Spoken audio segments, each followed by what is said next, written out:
불가능합니다. 포기하십시오. 현지 경찰이 냉소적으로 말했습니다. 캄보디아 외곽, 지옥 같은 그곳에서 한 청년이 사라졌습니다. 인신매매 조직의 손아귀였죠. 저는 영국 출신 국제개발 전문가입니다. 20해 동안 이런 사건을 수십 번 봤습니다. 결말은 늘 같았죠. 실종, 미해결, 그리고 차가운 통계. 저는 이미 보고서를 작성하고 있었습니다. 생존 가능성 제로. 그런데 이상한 일이 벌어졌습니다. 누군가 달리기 시작했습니다. 새벽 3시 폭우 속에서도, 위협 속에서도, 절망 속에서도요.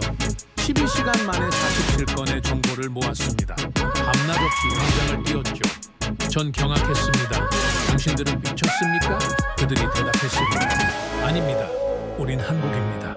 그 순간 전 알았습니다. 뭔가 다르다는 걸요? 완전히요. 저는 절규를 들었습니다. 예방. 살려주세요. 전화는 3초 만에 끊겼죠.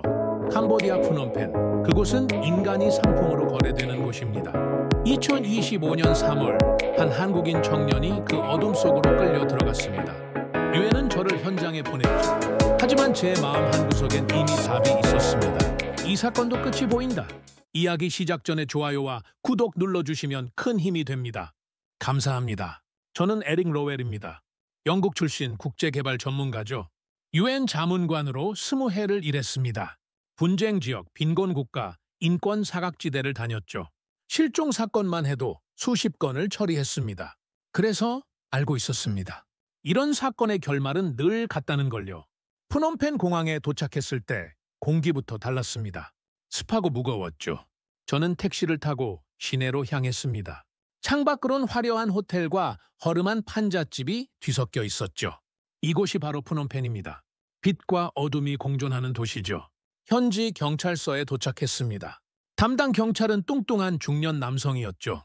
그는 서류 한 장을 건네며 웃었습니다. 자발적 실종일 겁니다. 젊은이들은 원래 그렇지 않습니까? 저는 그 웃음이 역겨웠습니다. 하지만 뭐라 할 수도 없었죠. 이곳에선 돈이 정이니까요. 저는 실종자의 마지막 통화 기록을 확인했습니다. 휴대전화 신호는 프놈펜 외곽에서 끊겼죠. 그곳은 제가 아는 최악의 구역이었습니다. 인신매매 조직이 활동하는 곳이죠. 저는 혼잣말을 중얼거렸습니다. 또 하나의 숫자가 되는구나. 그날 밤 저는 호텔방에 앉아 있었습니다. 창밖으론 프놈펜의 야경이 펼쳐졌죠.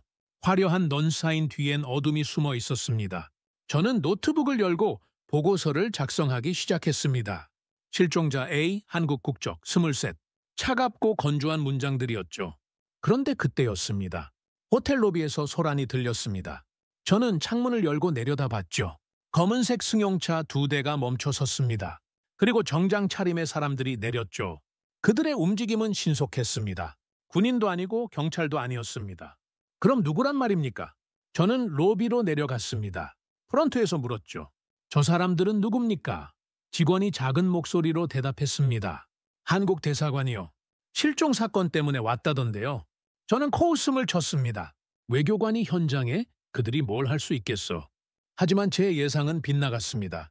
다음 날 새벽 저는 우연히 그들을 다시 봤죠.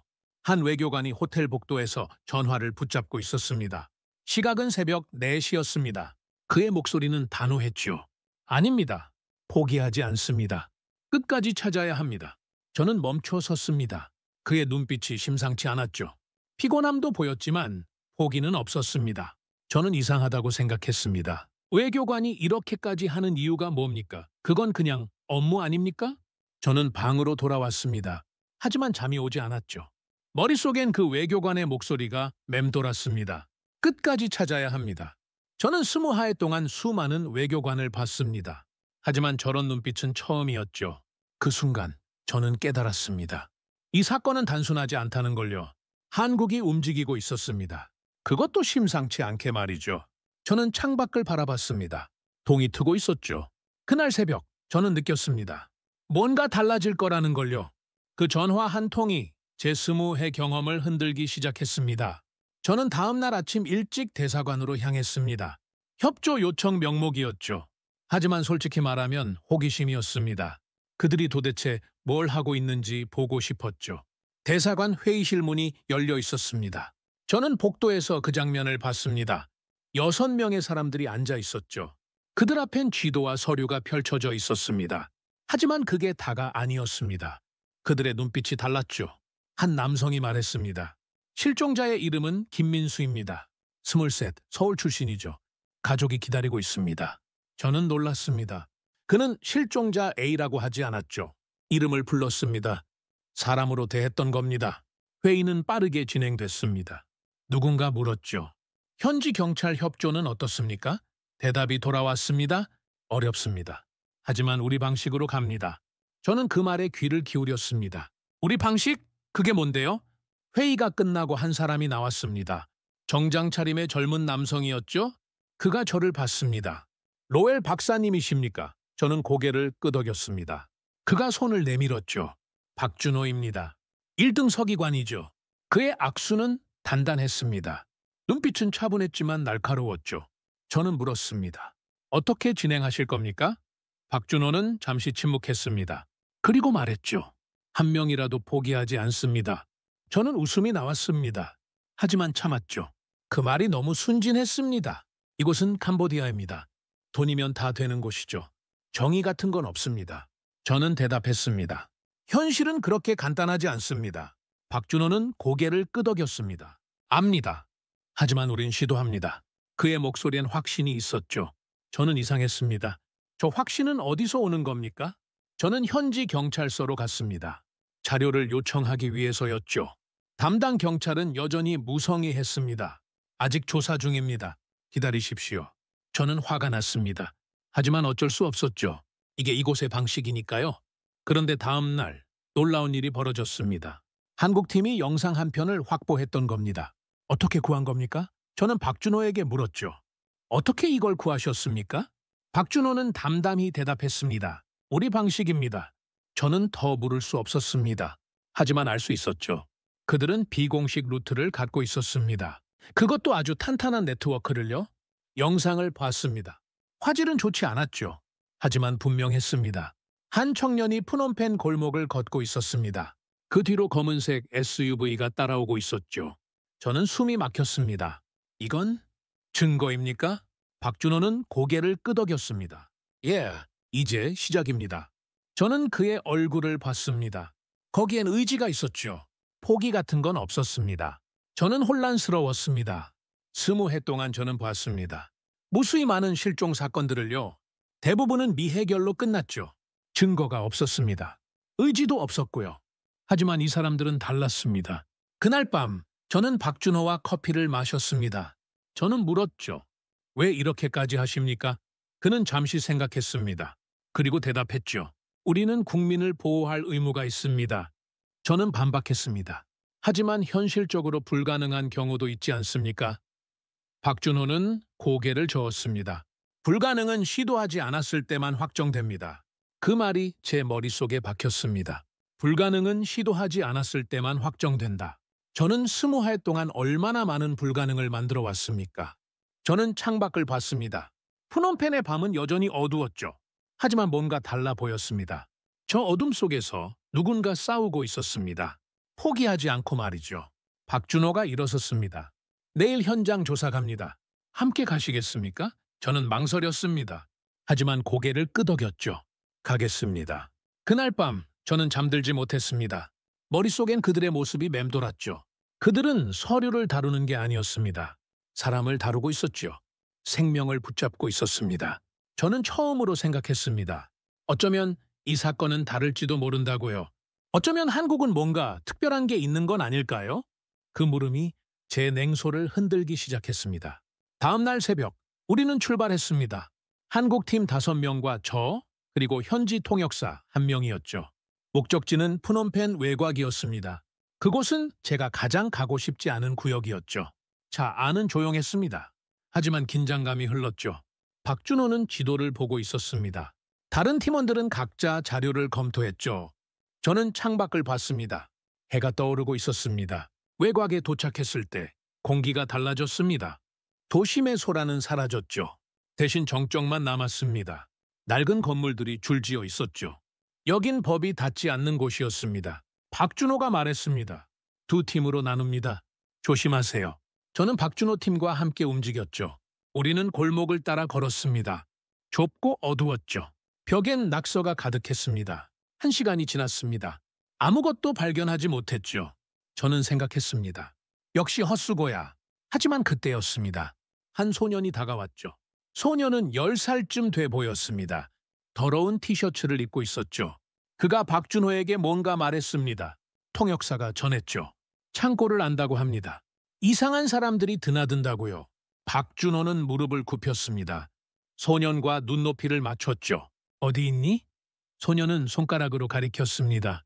서쪽 방향이었죠. 우리는 소년을 따라갔습니다. 10분쯤 걸었을까요? 버려진 창고 하나가 보였습니다. 녹슨 철문이 달려 있었죠. 주변은 쓰레기로 가득했습니다. 박준호가 팀원들에게 신호를 보냈습니다. 모두 조심스럽게 접근했죠. 저는 심장이 빨리 뛰기 시작했습니다. 긴장됐죠. 철문 앞에 섰습니다. 박준호가 문을 밀었죠. 삐걱거리는 소리가 났습니다. 안은 어두웠습니다. 손전등을 켰죠. 창고 안은 텅 비어 있었습니다. 하지만 사람의 흔적이 있었죠. 담배꽁초, 빈 병들, 그리고 저는 멈췄습니다. 벽에 뭔가 쓰여 있었던 겁니다. 박준호가 다가갔습니다. 손전등 불빛이 벽을 비췄죠. 거기엔 한글이 있었습니다. 도와주세요.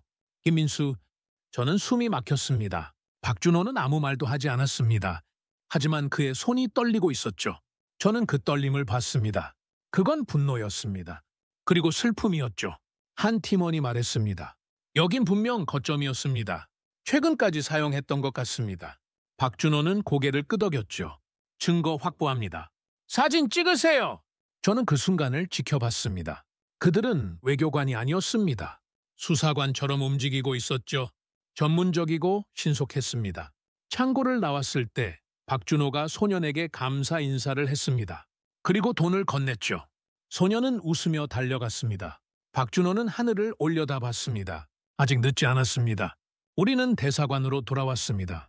긴급 회의가 소집됐죠. 박준호가 보고했습니다. 실종자의 흔적을 발견했습니다. 생존 가능성 있습니다. 회의실 분위기가 달라졌습니다. 모두의 눈빛이 살아났죠. 한 팀원이 말했습니다. 주변 감시를 강화해야 합니다. 다른 사람이 덧붙였죠. 현지 네트워크를 총동원합니다. 저는 놀랐습니다. 그들은 이미 행동 계획을 갖고 있었죠. 누가 시키지 않아도 움직였습니다. 마치 하나의 유기체 같았죠. 그날 밤 작전이 시작됐습니다. 한국팀은 창고 주변을 감시하기로 했죠. 저도 함께 갔습니다. 우린 폐건물 2층에 자리 잡았습니다. 밤은 길었습니다. 시간이 천천히 흘렀죠. 저는 박준호 옆에 앉아 있었습니다. 그가 물었죠. 왜 이 일을 하십니까? 저는 대답했습니다. 의무니까요. 박준호는 고개를 끄덕였습니다. 저도 그렇습니다. 하지만 의무 이상입니다. 저는 그를 봤죠. 뭡니까? 박준호는 창밖을 봤습니다. 책임입니다. 우린 국민을 지킬 책임이 있습니다. 어디에 있든 누구든요. 그의 목소리는 단호했죠. 저는 아무 말도 할 수 없었습니다.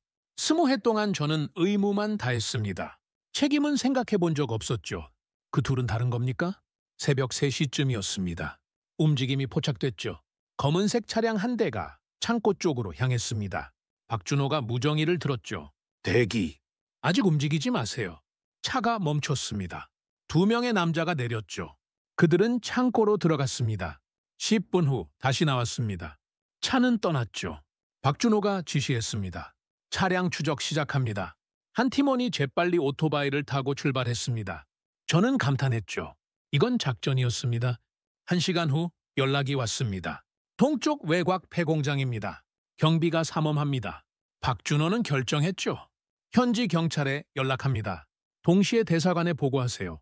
저는 물었습니다. 직접 들어가진 않습니까? 박준호는 고개를 저었습니다. 안전이 먼저입니다. 법도 지켜야 하고요. 저는 고개를 끄덕였습니다. 그들은 정확했죠.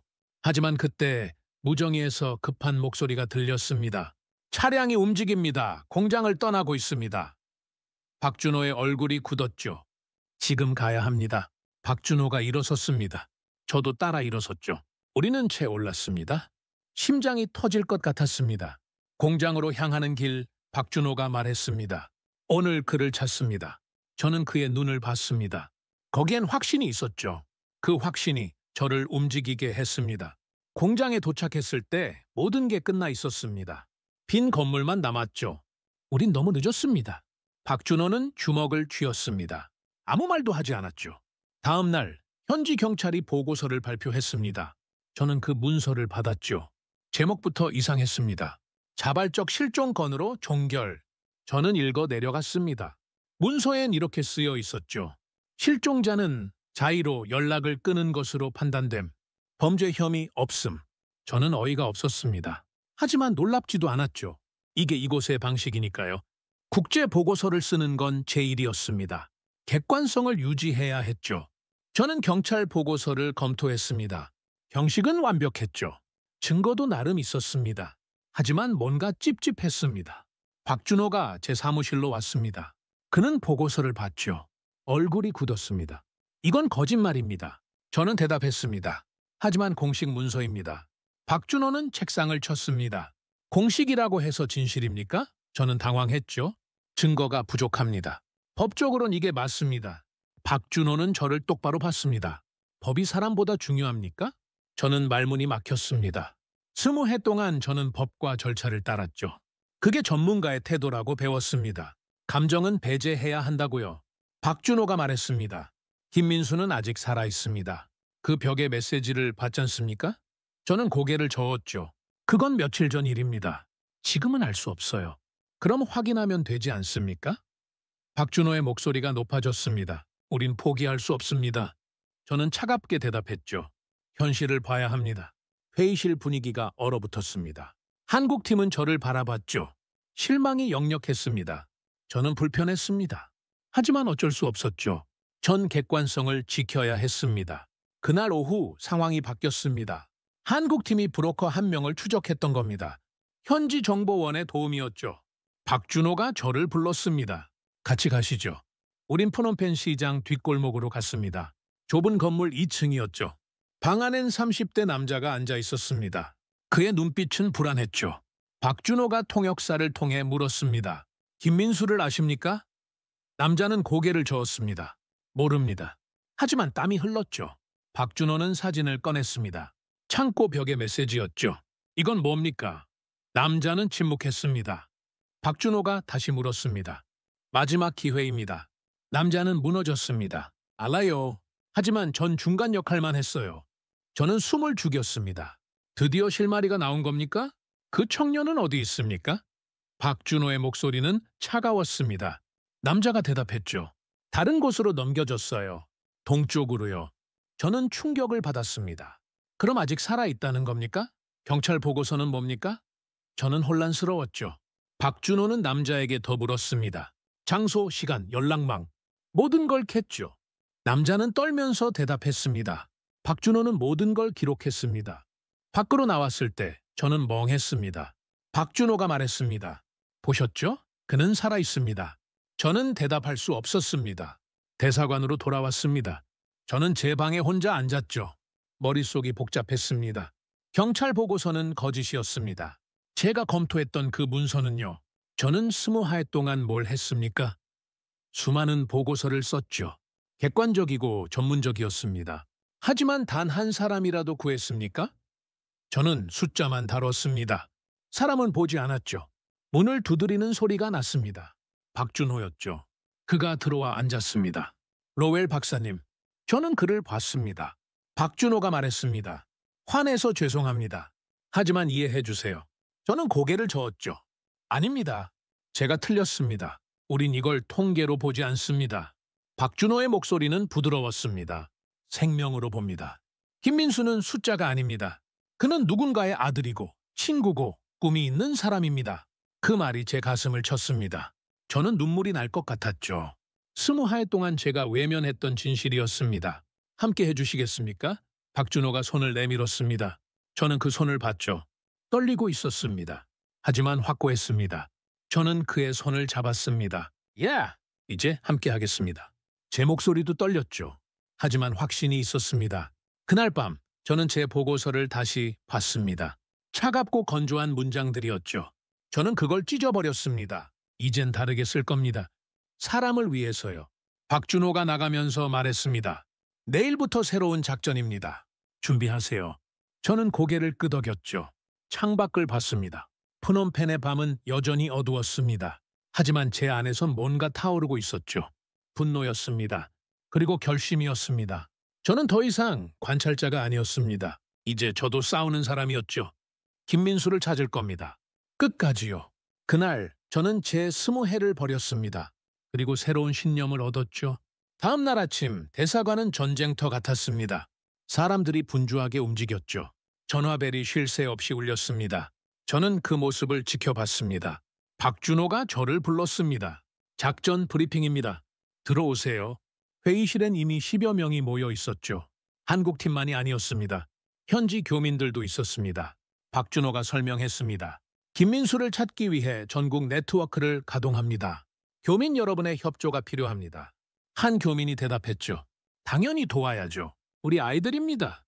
저는 놀랐습니다. 이들은 모두 자원자였습니다. 강요도 없었죠. 그들은 스스로 나섰던 겁니다. 한나라의 국민으로서요. 작전이 시작됐습니다. 교민들은 각자의 지역으로 흩어졌죠.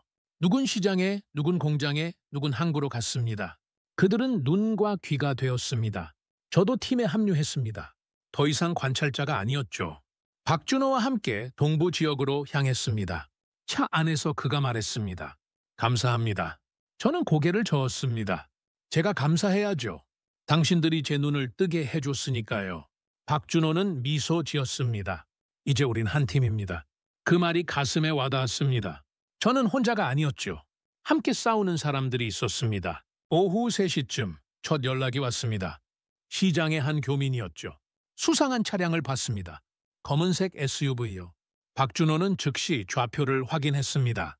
1시간 후 또 다른 제보가 들어왔습니다. 동쪽 외곽에서 낯선 사람들이 목격됐습니다. 정보가 쌓이기 시작했죠. 저는 감탄했습니다. 12시간 만에 47건의 정보가 모였습니다. 이건 놀라운 속도였죠. 이건 군사작전 수준입니까? 제가 물었습니다. 박준호는 고개를 끄덕였습니다. 국민을 지키는 건 전쟁과 같습니다. 저는 더 이상 반박하지 않았죠. 그 말이 맞았습니다. 저녁 무렵 현지 청년 한 명이 대사관을 찾아왔습니다. 25쯤 돼 보였죠. 그의 이름은 소카였습니다. 통역사로 일했다고 했습니다. 소카가 말했습니다. 도와드리고 싶습니다. 당신들의 진심을 봤어요. 박준호가 물었죠. 위험할 수 있습니다. 소카는 웃었습니다. 당신들은 목숨 걸고 있잖아요. 저는 소카의 눈을 봤습니다. 두려움이 없었죠. 대신 믿음이 있었습니다. 이 청년은 한국팀의 헌신에 감동했던 겁니다. 소카는 귀중한 정보를 가져왔습니다. 제 친구가 병원에서 일합니다. 최근 이상한 일이 있었대요. 박준호가 앞으로 몸을 기울였죠. 무슨 일입니까? 누군가 신분증을 버렸답니다. 한국인 신분증이요. 저는 심장이 멎는 줄 알았습니다. 박준호가 물었습니다. 어느 병원입니까? 우린 즉시 출발했습니다. 밤이었죠. 병원은 외곽에 있었습니다. 낡고 작은 건물이었습니다. 뒤편엔 폐기물 더미가 쌓여 있었죠. 소카의 친구가 우리를 안내했습니다. 손전등을 들고 폐기물을 뒤졌습니다. 악취가 났죠. 하지만 멈출 수 없었습니다. 30분이 지났을까요? 박준호가 소리쳤습니다. 여기요. 우린 달려갔죠. 그의 손엔 작은 카드가 있었습니다.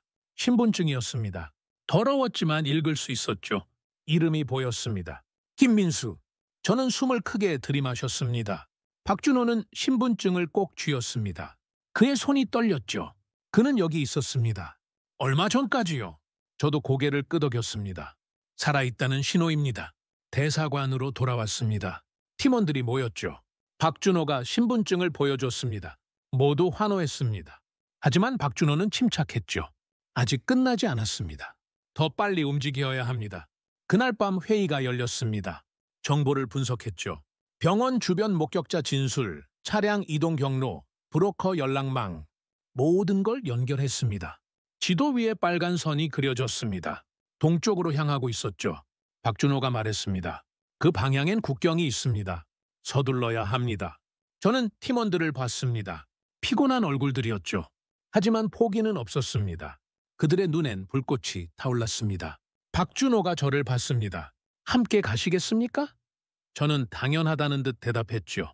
당연히 갑니다. 그가 제 어깨를 두드렸습니다. 이제 우린 같은 전선에 있습니다. 저는 고개를 끄덕였습니다. 예, 함께 싸웁니다. 소카가 다가왔습니다. 저도 갑니다. 제가 길을 압니다. 박준호는 잠시 망설였죠. 하지만 받아들였습니다. 고맙습니다. 준비가 시작됐습니다. 장비를 점검했죠. 연락망을 확인했습니다. 비상 플랜도 짰습니다. 모든 게 치밀했습니다. 새벽 2시, 저는 창밖을 봤습니다. 어둠이 깊었죠. 하지만 두렵지 않았습니다. 제 옆엔 믿을 수 있는 사람들이 있었으니까요. 박준호가 다가왔습니다. 우린 악수를 나눴죠. 말은 필요 없었습니다. 그 악수 속에 모든 게 담겨 있었습니다. 결의였습니다. 신념이었죠. 그리고 희망이었습니다. 저는 생각했습니다. 이게 진짜 외교구나. 서류가 아니라 사람을 위한 외교, 절차가 아니라 생명을 위한 행동. 한국은 그걸 보여주고 있었습니다. 그들의 연대는 총보다 강했습니다. 이제 우린 한 팀이었습니다. 그리고 함께 달릴 준비가 됐죠. 김민수를 향해서요. 다음 날 아침 충격적인 소식이 들어왔습니다. 전문가가 신분증을 분석했는데 1년 번호가 이상하다는 겁니다. 박준호가 저를 불렀죠. 문제가 생겼습니다. 실험실로 갔습니다. 전문가가 설명했죠. 이 신분증, 진품은 맞습니다. 하지만 1년 번호가 조작됐습니다. 저는 이해가 안 됐습니다. 무슨 뜻입니까? 누군가 의도적으로 우릴 속인 겁니다. 박준호의 얼굴이 굳었습니다. 저는 혼란스러웠죠.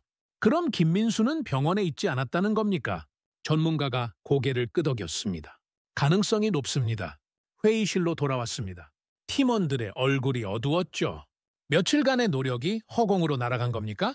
박준호가 말했습니다. 누군가 우릴 흔들고 있습니다. 저는 분노가 치밀었죠. 도대체 왜 이러는 겁니까? 박준호는 침착했습니다. 우릴 지치게 하려는 겁니다. 오후에 더 나쁜 소식이 왔습니다. 체포했던 브로커가 탈출했다는 겁니다. 현지 경찰서에서요. 저는 경찰서로 달려갔죠. 담당 경찰이 어깨를 으쓱했습니다. 실수였습니다. 죄송합니다. 하지만 그의 눈엔 미안함이 없었죠. 저는 알 수 있었습니다. 이건 의도적이라는 걸요. 어떻게 이럴 수 있습니까? 제가 소리쳤습니다. 경찰은 웃었죠. 여긴 캄보디아입니다. 이해하세요. 저는 주먹을 쥐었습니다. 정의가 팔리고 있었습니다. 대사관으로 돌아왔습니다. 박준호가 전화를 받고 있었죠. 얼굴이 점점 굳어졌습니다. 통화를 끝내고 그가 말했습니다. 큰일입니다. 캄보디아 정부가 우리 활동을 문제 삼고 있습니다. 과도한 개입이라는 겁니다. 저는 어이가 없었죠. 생명을 구하는 게 과도한 개입입니까? 긴급 회의가 소집됐습니다.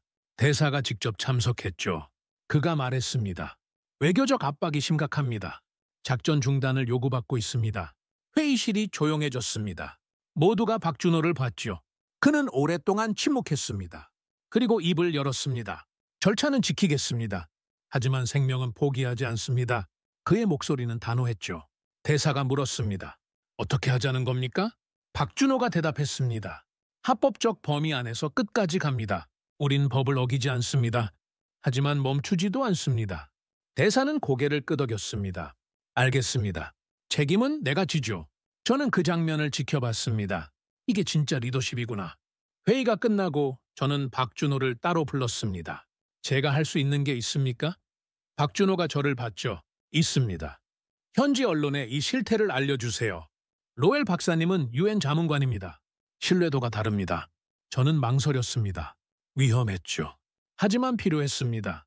저는 결심했습니다. 하겠습니다. 박준호가 제 손을 잡았습니다. 감사합니다. 이건 위험한 일입니다. 저는 웃었죠. 이제 저도 싸우는 사람 아닙니까? 그날 밤 저는 기사를 썼습니다. 캄보디아의 인신매매 실태, 부패한 경찰, 그리고 한국의 구조 노력, 모든 걸 담았습니다. 손가락이 떨렸습니다. 엔터키를 누르면 돌이킬 수 없었죠. 저는 잠시 망설였습니다. 그리고 눌렀습니다.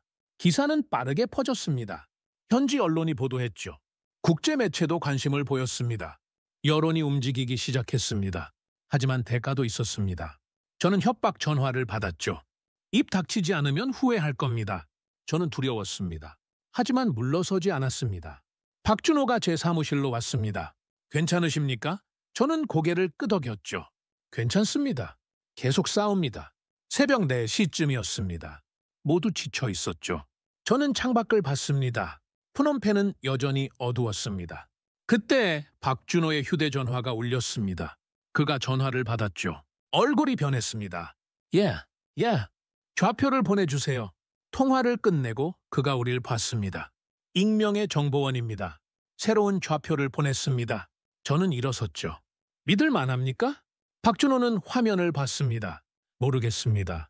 하지만 확인해야 합니다. 팀원들이 모였습니다. 모두 지쳤지만 눈빛은 살아있었죠.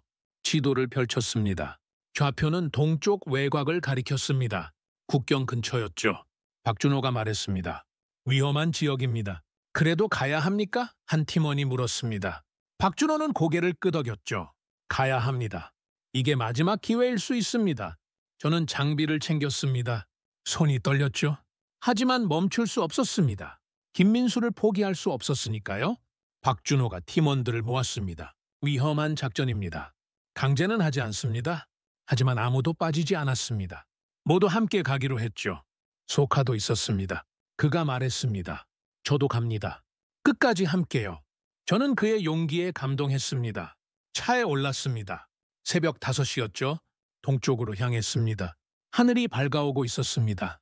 박준호가 저를 봤습니다. 후회는 없으십니까? 저는 웃었죠. 후회는 나중에 하겠습니다. 지금은 달립니다. 창밖을 봤습니다. 태양이 떠오르고 있었습니다. 어둠이 물러가고 있었죠. 저는 생각했습니다. 이 좌표가 진짜든 아니든 우린 확인해야 합니다. 그게 우리가 할 수 있는 전부니까요. 포기는 없습니다. 그 불빛은 아직 꺼지지 않았습니다. 좌표에 도착한 건 새벽 3시였습니다. 폭우가 쏟아지고 있었죠. 앞이 보이지 않았습니다. 하지만 멈출 수 없었습니다. 폐공장이 보였습니다. 거대한 건물이었죠. 녹슨 철문이 반쯤 열려 있었습니다. 주변은 고요했습니다. 너무 고요했죠. 박준호가 지시했습니다. 조용히 접근합니다. 신호 없이 움직이지 마세요. 우린 차에서 내렸습니다. 빗물이 얼굴을 때렸죠. 손전등을 껐습니다. 달빛만으로 움직였죠. 공장으로 다가갔습니다. 발소리를 죽였습니다. 심장이 미친 듯 뛰었습니다. 철문 앞에 섰습니다. 박준호가 귀에 대고 속삭였죠. 준비됐습니까? 저는 고개를 끄덕였습니다. 손이 떨렸지만요. 문을 밀었습니다. 삐걱거리는 소리가 컸죠. 우린 멈췄습니다. 숨을 죽였습니다. 반응이 없었습니다. 다시 움직였죠. 안은 어둠이었습니다. 손전등을 켰습니다. 좁은 범위만 비췄죠. 복도가 길게 뻗어 있었습니다. 천천히 걸었습니다. 물이 뚝뚝 떨어지는 소리만 들렸죠. 긴장감이 목을 조였습니다. 저는 숨쉬기조차 힘들었습니다. 첫 번째 방을 열었습니다. 비어 있었죠. 두 번째 방도 마찬가지였습니다. 세 번째, 네 번째. 계속 비어 있었습니다. 혹시 잘못된 정보 아닙니까? 팀원 하나가 속삭였습니다. 박준호는 고개를 저었죠. 끝까지 확인합니다. 복도 끝에 철문이 보였습니다. 다른 문들보다 튼튼했죠. 자물쇠가 채워져 있었습니다. 박준호가 신호를 보냈습니다. 공구로 자물쇠를 풀었습니다. 시간이 오래 걸렸죠. 3분이었을까요? 영원처럼 느껴졌습니다. 철컥. 자물쇠가 풀렸습니다. 박준호가 문 손잡이를 잡았죠. 천천히 돌렸습니다. 문이 열렸습니다. 손전등 불빛이 안을 비췄습니다. 저는 숨을 멈췄죠. 구석에 누군가 웅크리고 있었습니다. 김민수 씨! 박준호가 외쳤습니다. 그 사람이 고개를 들었죠. 얼굴은 상처투성이었습니다.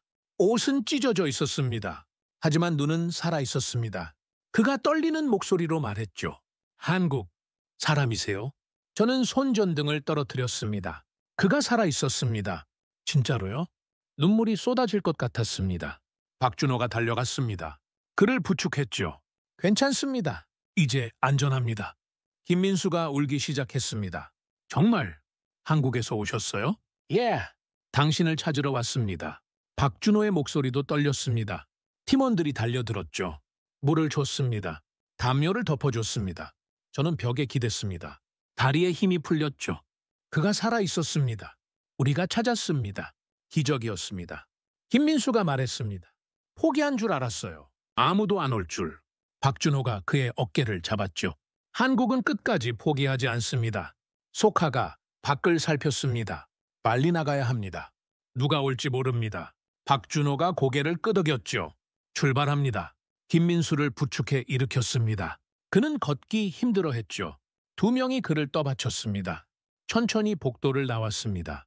밖으로 나왔을 때 비는 그쳤습니다. 동쪽 하늘이 밝아오고 있었죠. 새벽이었습니다. 저는 하늘을 올려다봤습니다. 채 올랐습니다. 김민수는 뒷좌석에 앉았죠. 담요를 꽉 감싸 쥐고 있었습니다. 계속 떨고 있었습니다. 박준호가 뒤를 돌아봤습니다. 병원으로 갑니다. 곧 한국입니다. 김민수가 고개를 끄덕였죠. 눈물이 흘렀습니다. 출발했습니다. 프놈펜 시내로 향했죠. 차 안은 조용했습니다. 하지만 모두의 가슴엔 폭풍이 몰아쳤습니다. 저는 창밖을 봤습니다. 태양이 떠올랐습니다. 도시가 깨어나고 있었죠. 새로운 하루였습니다. 그리고 새로운 생명이었습니다. 병원에 도착했습니다. 의료진이 대기하고 있었죠. 김민수를 옮겼습니다. 그가 박준호의 손을 잡았습니다. 감사합니다. 박준호는 미소 지었습니다. 천만에요. 당신은 우리 국민입니다. 김민수가 실려 들어갔죠. 우린 밖에 남았습니다. 팀원 하나가 주저앉았습니다. 울기 시작했죠. 다른 사람들도 눈물을 닦았습니다. 저도 울었습니다. 참을 수가 없었습니다. 박준호가 하늘을 봤습니다. 눈을 감고 짧게 속삭였죠.